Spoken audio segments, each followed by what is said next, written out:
with us today. It's time for Garden Questions and Garden Answers. You got a question? We've got an answer for you. Send it on over. GardenTalkRadio@gmail.com.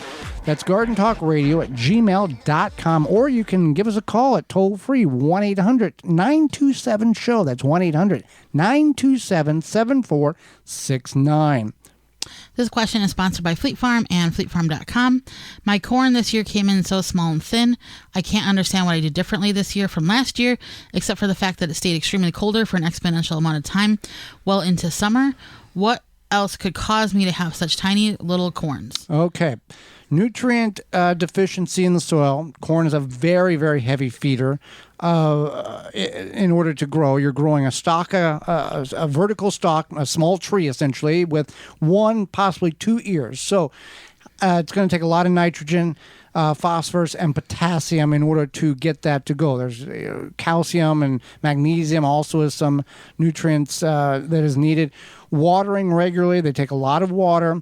Fluctuation in temperature also can play a role. The early portions being really cool soil. Corn doesn't like anything below about 55 degrees Fahrenheit for prolonged periods of time. That will sit there and basically rot or be stunted. That can have some long-term effects on it, as well as growing it in a block or a square. You just don't want one singular row. You can grow it so the pollination, the tassels can drop the pollen on the ears, which has the hair, and each hair represents a kernel. And if the hair is not pollinated, there's going to be a missing kernel. So there's a very big, large variety of variables in which why your corn may not be as big, bulky, or full of kernels as you may want it to be. Right. And I know we grew corn, a few years ago. Yes. And we were very successful because we fed that soil super heavily with nitrogen. I think it was like 29, 26. It was a lot. 18, something like that, because we mixed several formulations of different fertilizers together in order to pump that soil that full. And then the next year after that, we grew kale in that spot because we knew the nitrogen was going to be very high in that, and the kale did really, really good. All right, so let's go to the hotline. If you got a question, give us a call, 1-800-927-SHOW, 1-800-927-7469. Ed, listening to us on WNAX 570 out of Yankton, South Dakota, has a question for us. My question is, to sterilize soil, use clear plastic or white plastic, and what does it take, 4 to 6 weeks to kind of sterilize it? This is a good time of the year to do it. All right. Thank you. Okay, yeah. Thank you, Ed, for the question. And yes, to sterilize or to solarize the soil, you're wanting to use clear plastic.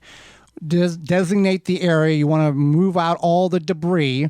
You don't need to, remove the plant life. Just, rake the twigs and the dead foliage out of the way. Take clear plastic, and before you cover it, you want to moisten the area. Cover it with the clear plastic and make sure all the perimeter of that plastic is sealed tightly.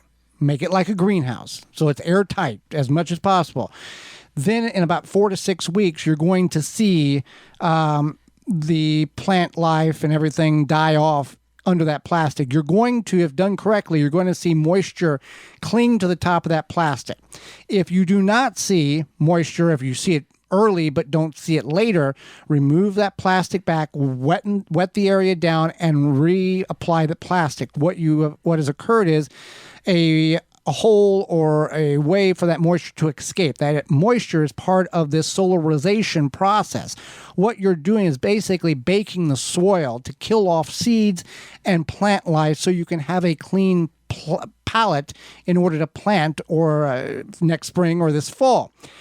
Once this 4 to 6 week period has occurred and you've seen the moisture and you've seen the plant material die off and everything looks the way it's supposed to, then you can remove the plastic and then top dress it, or if you choose to, you can work in good viable compost to remitigate the soil and reactivate the microbial life which has been died or which is killed off in the top couple of inches because of the solarization.